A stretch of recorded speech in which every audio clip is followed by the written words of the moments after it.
Good afternoon. We would like to welcome you to our site-based learning for social capital programming. During this session, we will present to you how to use social capital in various programs. My name is Trina Boyd, and I'm the Social Capital Coordinator for the Etna Martin Christian Center. I have two presenters with me today. I have Amy Esley from Big Brothers and Big Sisters, and Aaron McBride and Denise Center from Reach from Youth. So now let's talk social capital. So social capital is the network of relationships among people who live and work in a particular society, enabling that society to function effectively. And so here in social capital, we have the sense of belonging. You've probably all seen this chart several times, but we have the sense of belonging. And that sense of belonging is the feeling of being connected and accepted within one's community. We have the networks of bonding and bridging.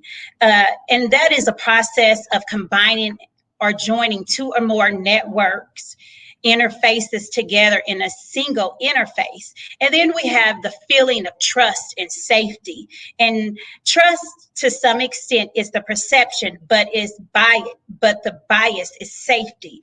Only when people feel confident and comfortable about safety of their presence and activities. In other words, there is no negative implication or loss to themselves when they trust the platform and the people on that platform.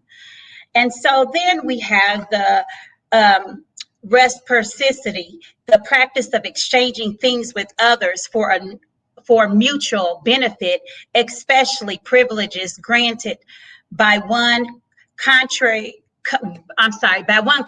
or organization to another. And then we have participation, the action of being a part of something. And then we have something called citizen power. Citizen power is exactly what it sounds like, putting that citizen back in the driver's seat, listening to their voice. They like to be heard. And then we have values, norms, and outlook in life.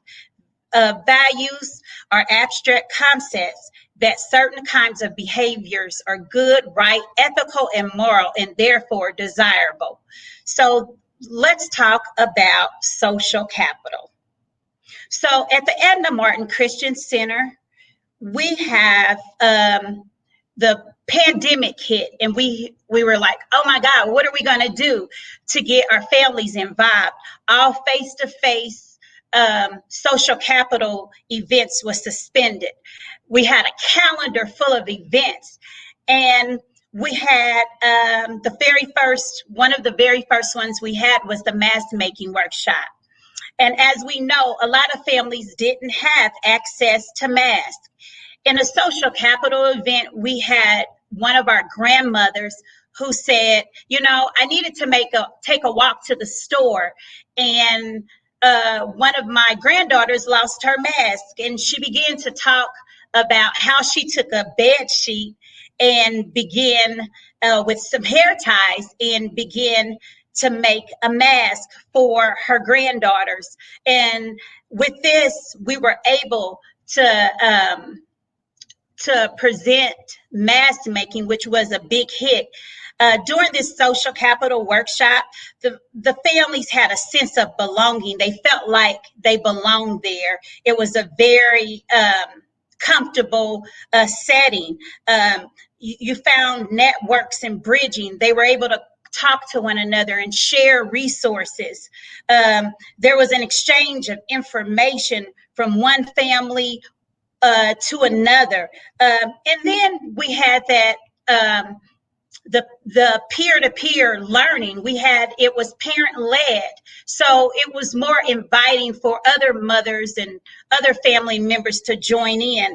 And there was diversity. So you had grandmothers, grandpas. We don't have those folks pictured here. We had children even making masks. Next slide, please. And so during the pandemic, hey, let's have a Zoom cooking class. Keep in mind, that the chart that you saw earlier about social capital, we had diversity was shared in this in the Zoom cooking class. We had networks of bonding and bridging. We had participation and values and norms. And outlook in life. And during this particular social capital event, Colleen was so amazing with the families. We received a phone call afterwards, and Colleen was able to go to the family's house during the pandemic because this mom had some health issues. She needed to get that under control and didn't know how to quite do that with her present eating habits. So Colleen was able to work with this family, and since then, this mom has been taking off some of her meds because the life change in her eating habits. So this is some very powerful social capital events that we've shared so far. And on the next slide, you'll see surviving stress during the holidays. We were able, Miss Beverly Mason was able to present our families. This was around Christmas time. A lot of our families were stressed. Their financial situation changed drastically, and they were like, what are we going to do? Their jobs, the children being at home. And Beverly was able to provide a mental health workshop. And during that mental health workshop, information was exchanged from one of our partners to our families on how to navigate through some of the holiday blues. We had participation from our families. Their voices were heard. Beverly was able to listen to them and to respond to their feelings. The interaction was so amazing. And they felt like they belonged there. It was a very comfortable environment for our families. Next slide, please. And so our virtual spa day was also parent-led. The families got together. We had a drive-through pickup basket for Mother's Day. As you see, the ladies are there with the mud on their faces. They were soaking their feet. We had Welch's sparkling grape juice, and we were having a conversation on how to relax, what worked for us during this particular time during a pandemic. You have in one of the pictures there, you have a mom and daughter. The daughter decided to join in. So these are some of the social capital events that the Edna Martin Christian Center was able to engage our families in. The next slide, please. And so the coffee and conversations was a really, really, really powerful time. This was right at the beginning of the pandemic. Everything had shut down. We brought some of our partners to the table. We brought the Brightwood Library. We had KIP Indie leadership team and social work team. They shared about, I'm going to back up a little bit. The library shared about the resources that families could access through their website, which was very powerful because now we can't go to the library. We can't get books. So the families were able to get information on how to navigate to some of those programs that the library offered. We had KIP Indie leadership team as well as the social work team. They were able to share information with the families about virtual learning technology and answer any questions that the family had. We also had nurse family partnership, and this was very powerful because she was able to share about the COVID-19 disease. She talked about good good hygiene practices, washing your hands, wearing a mask, being 6 feet. So that was really awesome because a lot of our families were scared. They didn't know what to do. The children were sometimes having to go to families' houses to get babysat because mom and dad was still working. Next slide, please.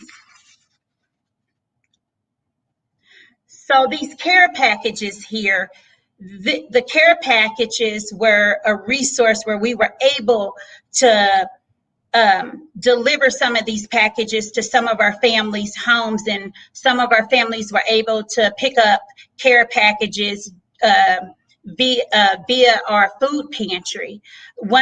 The powerful thing about this is that all our partners were able to put something in the tote for our families. If it was deodorant or toothpaste, we had a picture that's not shown here, but we had tons of school supplies. Amy she remember packing those totes of all of this stuff for our families. So our families were able to get some resources they may have not have had at that particular time. Next slide, please. And so here is our movie night. This was probably a couple of months ago. How do you do a social capital event via COVID-19? So it was, I love Pinterest, right? So Pinterest and Google and YouTube answers all matters. And so we did a family night. We had a 20-inch projector screen. We had the family's social distancing throughout our gym with little round tables. And then the picture over to the right, you see the children in cardboard box cars. So the kids were able to kind of social distance in their cars and have their own space as they watched a movie. Next slide, please. And this is our last major event, was the COVID-19 vaccination event. And this event was with the help of, we partnered with Community Health Work. Tracy and her team was amazing, helping us coordinate this event. We had Kip Legacy High School open up its doors so that we can make this event possible. And also American Red Cross was able to talk to families and sign them up for the Sound the Alarm campaign. We were able to talk to people about home fire safety, and those who needed fire alarms, we were able to make referrals for them. And during this social capital event, alongside Community Health Network, KIP Indy, and American Red Cross, we were able to get 200 people in our community fully vaccinated. And last but least, we're almost done. Next slide, please. And alone, we can do little, but together we can do so much. That's what social capital is all about, working together. And at this time, we would like to turn it over to Amy Esley from Big Brothers and Big Sisters. Yes, thank you, Trina. Like Trina said, my name is Amy Esley, and I'm the Chief Program Officer with Big Brothers Big Sisters of Central Indiana. And I'm so excited to be here today to talk about how the power of mentoring can really build social capital in youth. And I want to start by showing this video.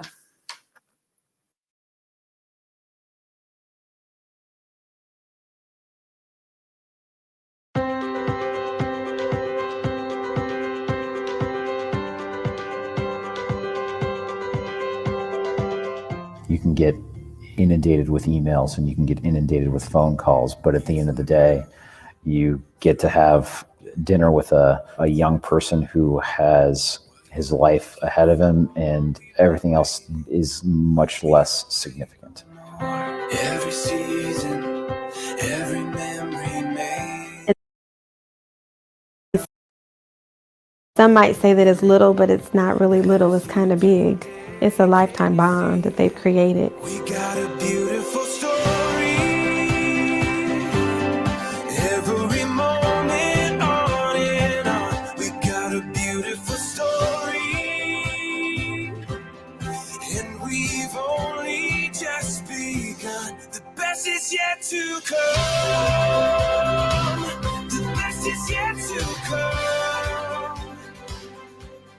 I just know it was a child that needed a big sister, and I knew what love I had to offer, so I was just ready to give it. Sets the night on fire, you and me here,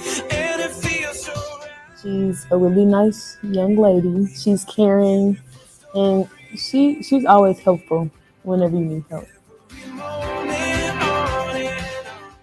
We hang out just like a real sister moment. Like I'm like one of my friends or something. It's really going to make your life so much more fulfilling. It's just a different feeling to have, and I encourage anybody to actually get into the program.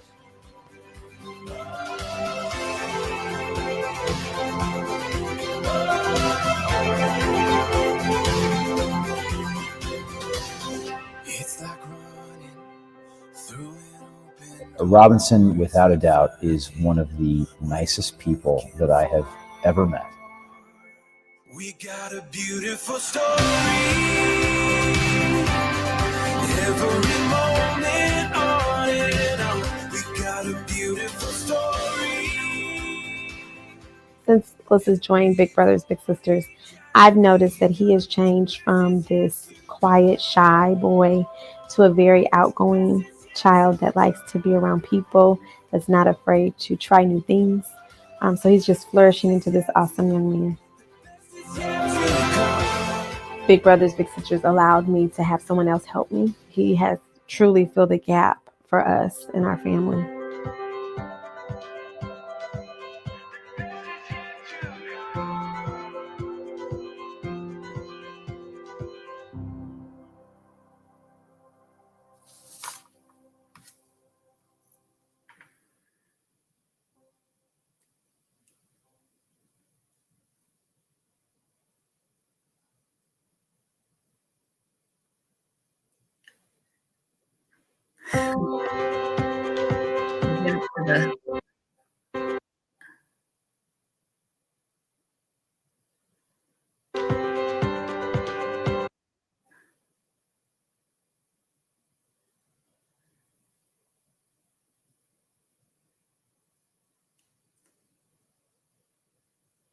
All right, so a little bit about Big Brothers Big Sisters.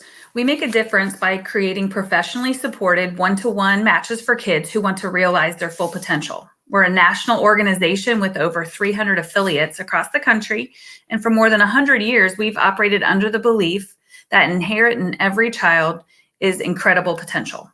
As we've continued to learn and grow as an organization, we've learned a lot about the difference that having a consistent, positive role model can have on a child.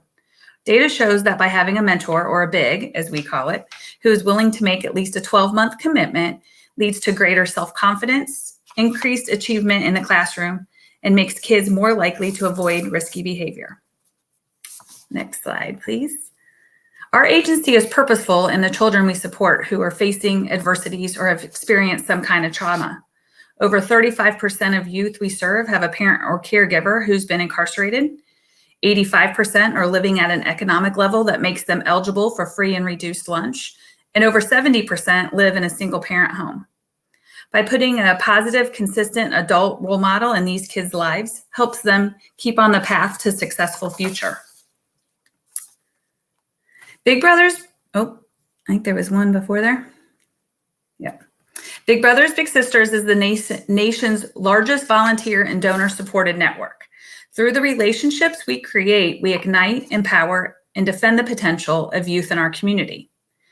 Imagine having someone outside of your family circle to help you navigate the choices and pitfalls of life as you grow up. Someone to help you talk through what type of summer internship you would seek. Someone to connect you to their networks and expose you to experiences and opportunities that are different from your everyday surroundings. That's the benefit of having a mentor. Mentors can give you access to their own social capital to help create opportunities in the life of their mentee. As these mentoring relationships develop, the hope is that the resource is just a phone call or a text away. Without the intentional work of mentoring organizations, these type of relationships may seem out of reach to youth. In his book, Our Kids, The American Dream, author Robert Putnam illustrates how children growing up in poverty typically have extremely low levels of social capital, which are connections to adults outside of their family. His research also shows that while 64% of affluent children have mentoring relationships beyond their extended family, nearly 2/3 of children from low-income backgrounds do not. That's why it's important for agencies like Big Brothers Big Sisters to come into the life of youth. Through these connections, mentors help build social capital. This is done by connecting youth to opportunities, information, and resources. Our mentors help broaden horizons of what's possible in kids' lives. They can assist in navigating through unexpected crises to help kids stay on track.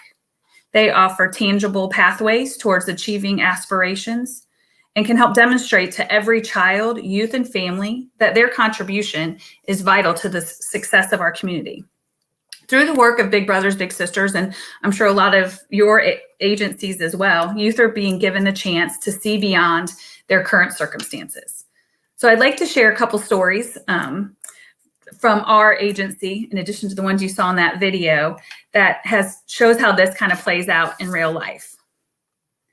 So first, there is Big Brother Rick and Little Brother David. Rick helped build social capital in David by taking advantage of the Big Brothers Big Sisters partnerships that we had with the Center for Leadership Development and getting David signed up for the self-discovery class. He helped him practice and prepare for job interviews, which actually led to David getting a job with Kroger. Rick facilitated David taking a practice SAT course to ensure that he was ready when the time for the real test came along. And Rick has said that he knew David was articulate, intelligent, and hardworking, but his shyness was holding him back. By introducing David to new activities and experiences, he helped David break out of his shell and have the confidence to be himself and plan for the future.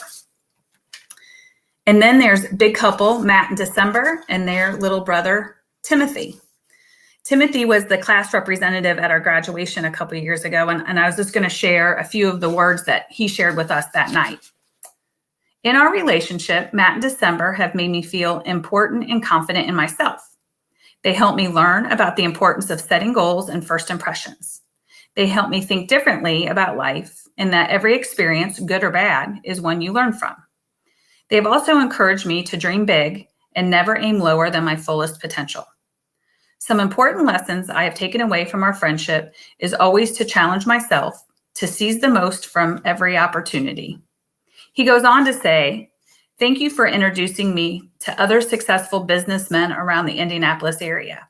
Each of them inspired me to give back to the community as I hope to serve as a big brother myself one day." Not only did Timothy develop a connection with Matt in December, but he expanded his network through their help. And he's realized the importance of giving back to his community. When we start a new mentoring pair, our new match, this is the information that we show. So our Big Brothers Big Sisters team and the parent guardian wrap themselves around the mentee or the little to help build social capital. But really, our work goes even beyond that. You can go ahead to the next slide. This is what I think our network should really look like. Through ongoing conversations, our staff provides support and resources for the parent in addition to the little. And the big becomes a part of the parent support network as well. It's not uncommon for a big to attend a school meeting with a parent and to help navigate that academic process. And of course, we couldn't do this alone, thanks to the United Way and our Family Opportunity Fund and our work with agencies such as Edna Martin Christian Center and others. They help us also reach out to parents and wrap their arms around them as well. Additionally, as part of our work with youth, we teach them to give back. Community service is recommended for all of our matches. We want to make sure that littles understand that they can contribute and make the community a better place. On the next slide is just a few examples of these. This is little sister Madison. She was matched with her big sister Denise in October, and they've already found a favorite activity to do together. Madison is passionate about horses and equine care, and they regularly volunteer at a local horse rescue farm. Madison is learning a lot, meeting new friends, and enjoying special time with her big. And we also have a couple pictures from our annual service day, still on the last slide, with Starbucks. Each year our matches take on a service project. This year with COVID, matches stopped by Starbucks, picked up an activity kit that they worked on their own, and then they dropped them off to our local first responders and local heroes. So we were excited that they could give back in that way. So here's one last video to show the impact of mentoring relationships.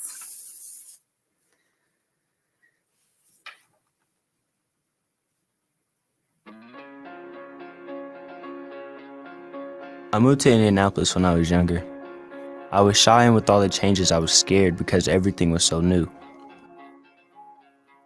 My mom knew I was smart and creative, but I started to withdraw at school. I remember she told me she signed me up to get a big brother. She said she wanted everyone else in the world to see how great I was, and that it would be good for all of us.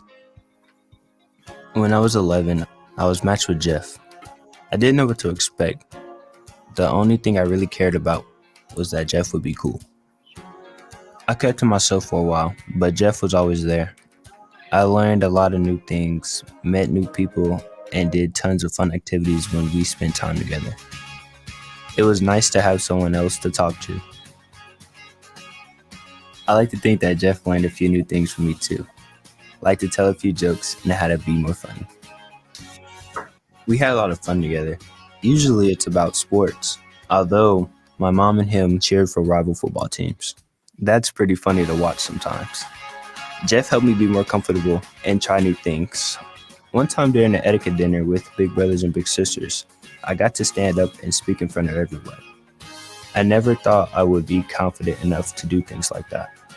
When I started to think about what I wanted to do after high school and that maybe I would be an engineer, Jeff took me to his work.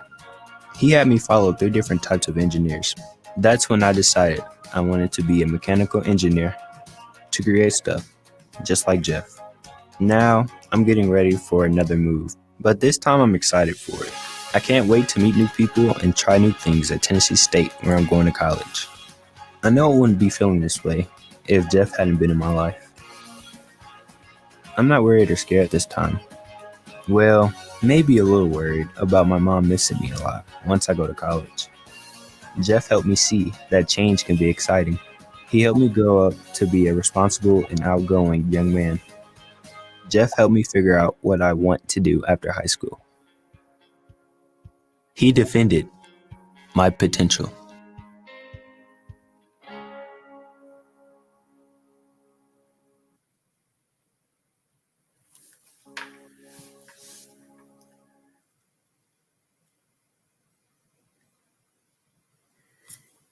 So hopefully that is a little overview of Big Brothers Big Sisters and how the power of mentoring can help create social capital in youth and even reach out and bring in the whole family.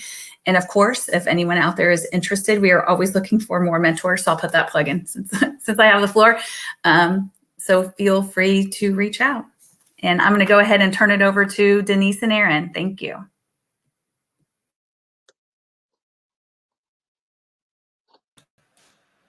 Thank you so much, Amy.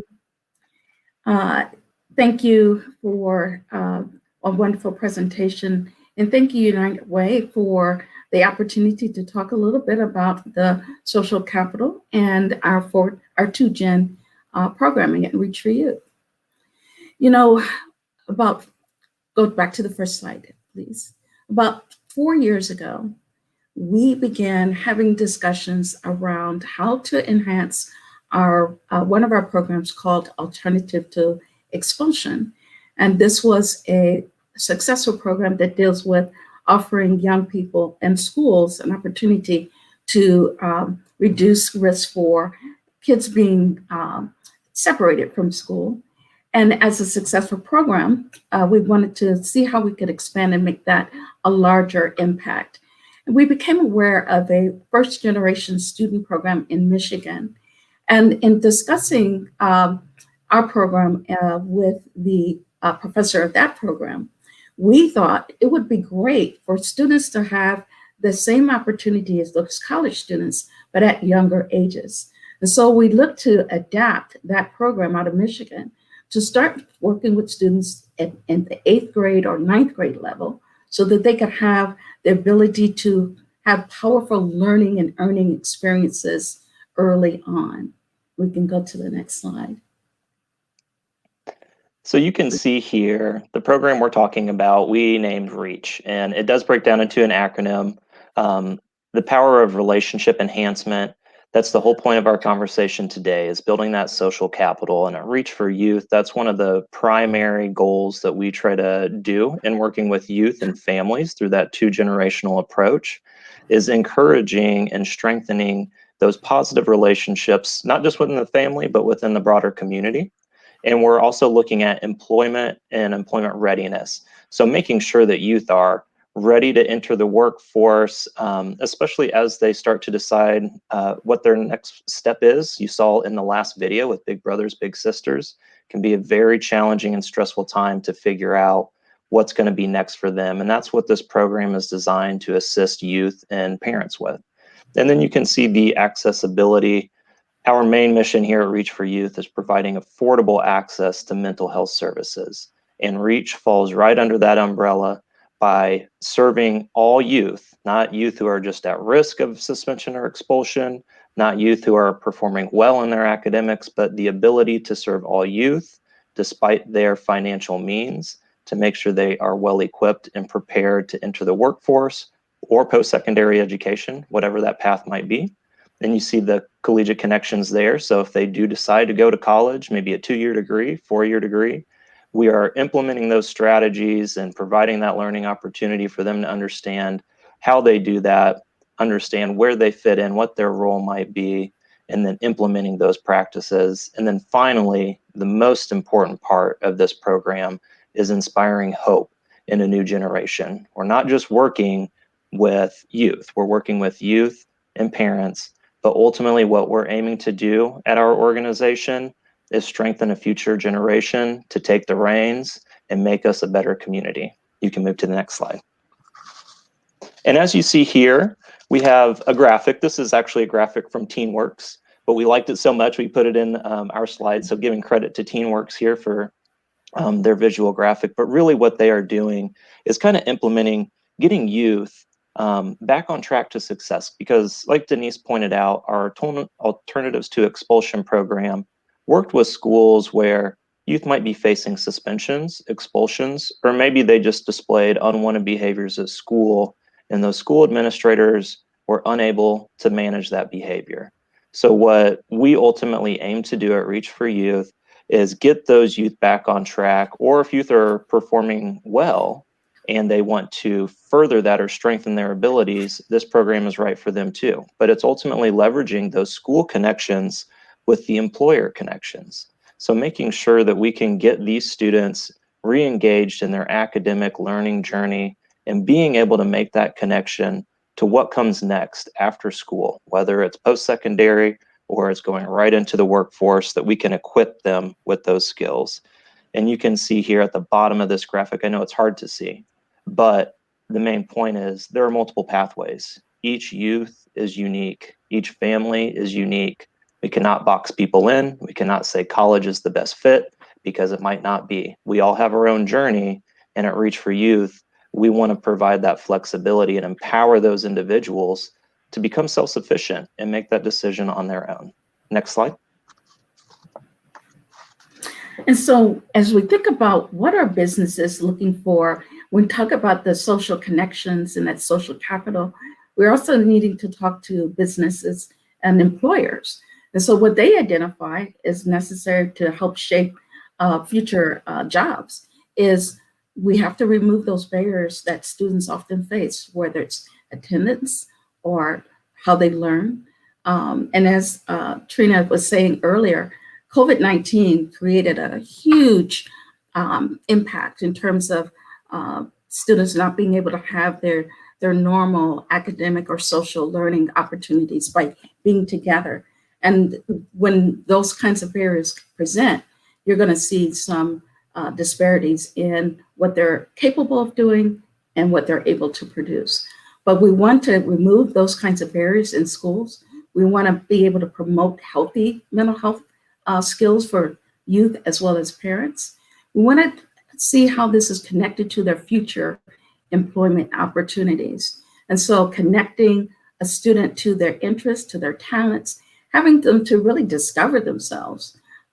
This is a real opportunity for parents, youth, teachers, anyone who's connected to that student, to help them discover who they are, to be interested in them, to give them a sense that they matter, and to help them dream about what's possible for them.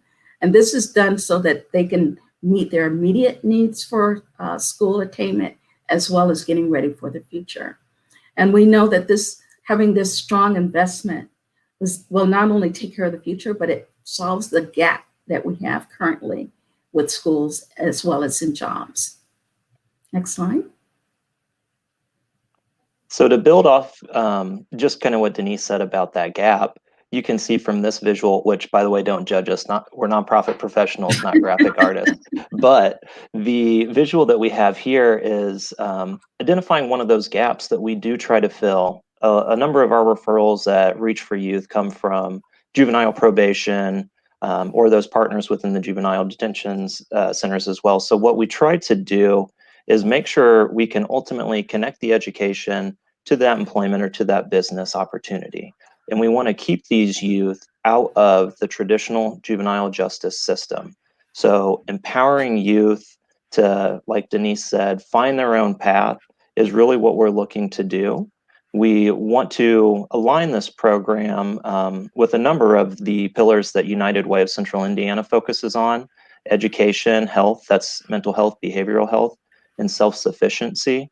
Ultimately, what we try to work towards with these individuals going through the program is keeping them out of systems that maybe have failed them in the past. A number of traumatic experiences can come along with these systems, and evidence shows that they can be very harmful to the potential of these individuals. And so we try to build that safety net to where if a mistake is made, maybe they fall off on some level, but our mental health services are there to pick them back up and stay on that path with them. So we want to walk alongside of these youth and their parents to make sure they can continue their journey moving forward. Next slide, please. And so, as Erin is highlighting, this REACH program focuses on higher order thinking and performance skills, because we know from employers that that's really the future of the job market. And not only for the students are we focusing on this, for their parents as well. One of the things we have known with working with parents is that they often need the same things that their child needs. And so the same kinds of skill enhancements, the same types of opportunity, and sharing the same kind of information is just as important for those parents as it is for youth. And so collaboration, building a strong work ethic, and communication, these are three areas that over 400 employers have identified as really most important for training youth as well as adults for the coming job market. Next slide. So you can see here as we look at workforce projections moving forward in the 21st century that a lot of this is knowledge-based. Research is out there to say that 80% of the workforce is going to be service-driven moving forward. So the ability to strengthen social capital is vital to youth and parents that we're working with, because 80% of that marketplace or workforce might be service-driven. So individual interactions, communication with peers, other coworkers is going to be a very important part of the skills development for individuals moving forward. You can go to the next slide. And as we work with youth, it's really connecting that income with employment and making sure that there's a clear understanding of how that might work in an individual's life. So getting the opportunity to graduate with degrees, high school diplomas, is definitely becoming the norm. And I think this gets a little bit into our site-based specific learning that we're doing through this program. We're working very closely with our partners at Warren Central High School to integrate this program into their credit recovery courses. The pandemic has changed so many things in all of our lives, and Warren Central came to us saying, we need help. We have a number of seniors that are going to fail if we don't get additional supports in there. And that's what Reach for Youth is all about, that positive youth development, making sure that we can provide supportive services to youth. So we worked closely with those partners, maintain flexibility to get in there and not just work towards giving them that credit recovery, but strengthening all these skills that we are talking about. So that can turn those credits into more bucks for the bank. And that is definitely a motivating factor for our youth. So here what you see is some of the topics and some of the learnings that are offered to youth and parents. And it's really all about, staying focused, learning how to use the information they're learning in school to their best benefit.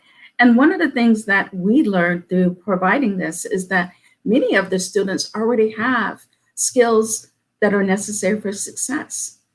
But what they lacked are skill sets in the area of what we call will. And that is having adults, having people who believe in them, feeling motivated, having a sense of belonging, having a sense of someone cares about them. A lot of what Trina and Amy were alluding to in their presentations as well. Those emotional, social pieces that they matter are really the keys to helping young people, as well as parents, feel like they're worth it, so that they have not only the drive, but the sustaining drive to be successful, whether it's in work or whether it's in learning. Next slide. And so that's why we considered this REACH program as a real key to bridging the gaps that Erin is describing and to making this essential sense of belongingness to young people and to adults. It is designed in a number of ways as a 10-week program to be offered in a group setting. And as Erin was describing with our partners at Warren Central, being able to do that in a class setting has been really helpful. But it's also designed to be used in a more individual family setting through our mental health services. So it's more geared to what that individual youth or parent might need for their goal and success as well. Next slide. So when we think about this REACH curriculum, this was developed by Dr. Angela Reeves out of Michigan.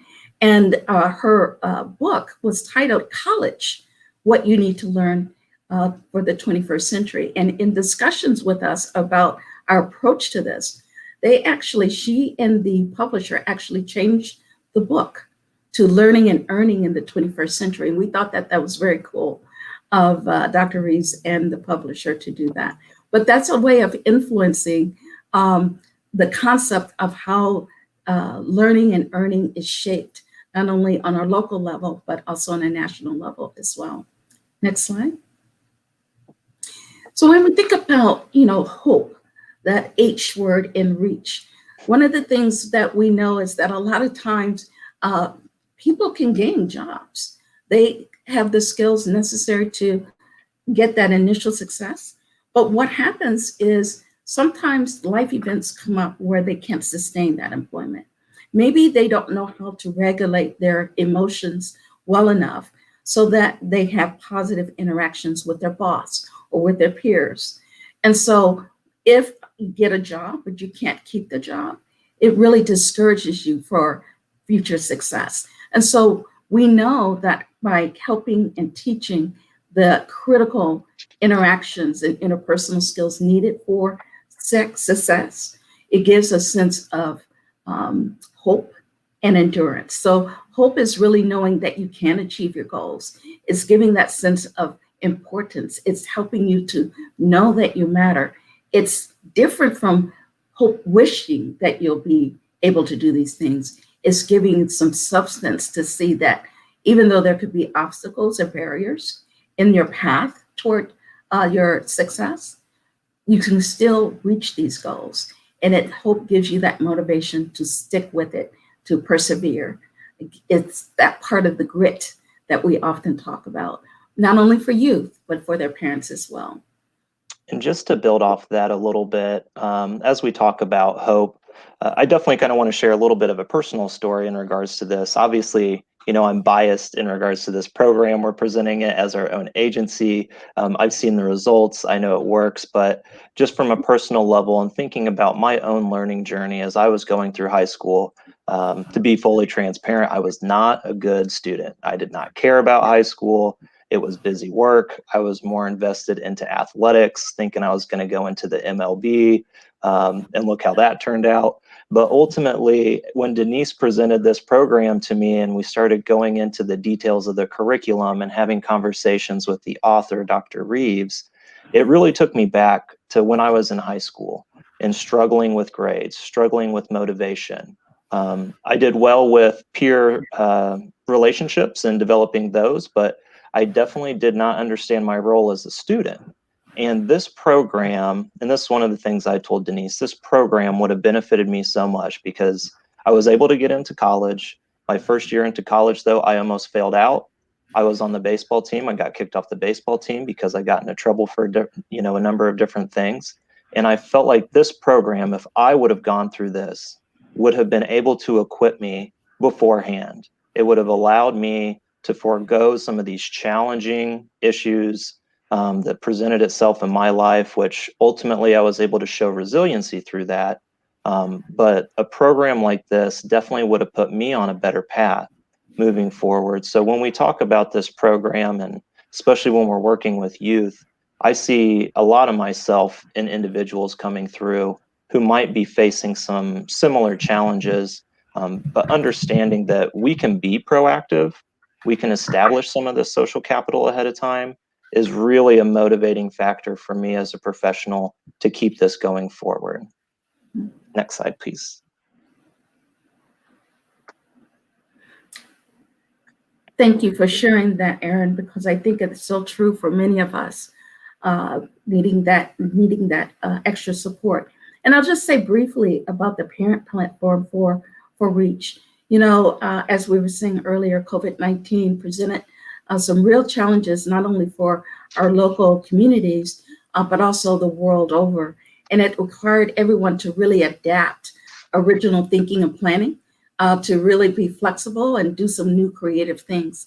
And one of the ways that affected us was we changed a group model in-person concept to a virtual concept, particularly for parents. And I don't know about your efforts, but I know that we have been very successful with parent engagement. Yet with trying to get parents to come together for a group for this has been challenging. So we developed a virtual platform, and Dr. Reeves then modified the modules for in-person training to a virtual platform.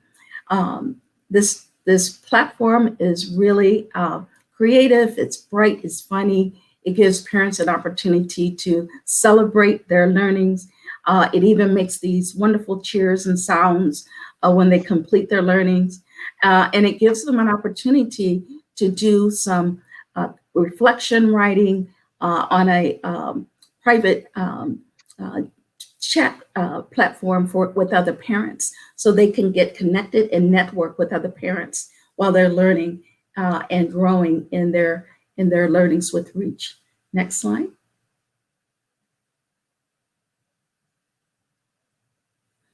And so when we think about, how do we know what parents need? We develop a parent survey, and our REACH coordinator developed a survey that really gives us a sense of their occupation, what their employment status are, what their special strengths and skills are, and then identifying some needs that they have. Maybe the things that we think they need are not the things that they actually need or want. So we're able to really tailor the parent engagement piece with REACH to the real needs that the parents identify. Next slide. And this just gives you an example of the kind of colorful ways in which some of this material is presented to the parents. The power of mindset. That's not only important for young people, but it's also true for us as adults as well. Things that we are used to the old way, as well as how do we adapt to new things, new changes. And, I really love this quote, whatever I think I am, whether you think you can or you think you can't, you're right. Quote by Henry Ford. And so we're really helping to shape a person's way of thinking and reflecting and visioning themselves for the future. Next slide. I just wanted to say that, when we think about this 2-gen programming, the importance of the quality of the relationships that gets developed and all the things that come after that, employment, engagement, connections, community partnerships, all of those are important. So our name kind of highlights the relationships and hope and everything in between. That's just one of the funny ways that we think about REACH and our agency. Next slide. So that concludes our presentation, and we wanted to open it up now to see if there are any questions or comments from the attendees that any of us can answer.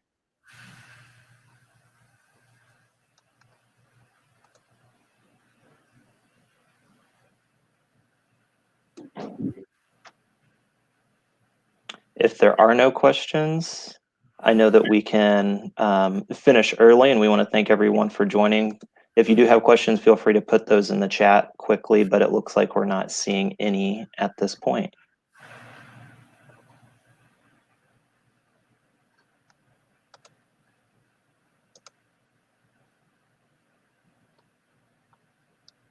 All right, Trina, do you think we're good to go? Okay. Thank you, everyone, for listening today. Thank you. Thank you. Great job, everyone.